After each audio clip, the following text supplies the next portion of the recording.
খড়িবাড়িতে আগ্নেয়াস্ত্র সহ গ্রেপ্তার এক। খড়িবাড়ির বাংলা বিহার সীমান্তে হাত বদলের আগে উদ্ধার আগ্নেয়াস্ত্র। খড়িবাড়ির চেক্করমারি সংলগ্ন সিঙ্গিয়া জোতে আগ্নেয়াস্ত্র হাত বদলের খবর পায় পুলিশ। পরে সিঙ্গিয়া জোতে হানা দেয় খড়িবাড়ি থানার একটি বিশেষ দল। পুলিশ দেখে একজন পালিয়ে গেলেও আটক করা হয় মোহাম্মদ মঞ্জার নামে এক ঠাকুরগঞ্জের বাসিন্দাকে। পরে আটক যুবকের তল্লাশি চালিয়ে উদ্ধার হয় একটি পিস্তল ও 1 রাউন্ড কার্তুজ। পরে যুবককে গ্রেপ্তার করে খড়িবাড়ি থানায় নিয়ে আসে পুলিশ। আগামীকাল ধৃতকে শিলিগুড়ি মহকুমা আদালতে তোলা হবে। অন্যদিকে এই ঘটনায় আরও কারা কারা জড়িত তার তদন্ত শুরু করেছে পুলিশ।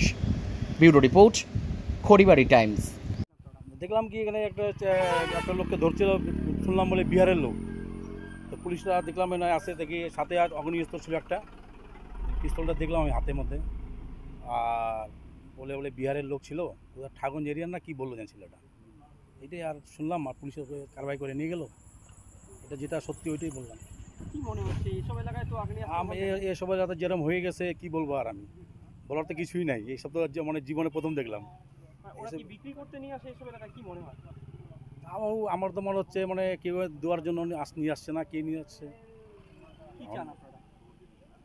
আমরা কি চাবো? শাস্তি হোক, এরকম আমাদের এরিয়াতে এরকম যেন হয় না হোক। আরও অনেক ছেলেপেলে আছে, যদি এরকম খেলাম হতে থাকে তাহলে আমাদের তো সিঙ্গাজোরটা তো অনেক বদনাম হয়ে যাবে। এই প্রশাসন যেটা উচিত ভালো করবে ওটা করুক, কড়াকড়ি করুক।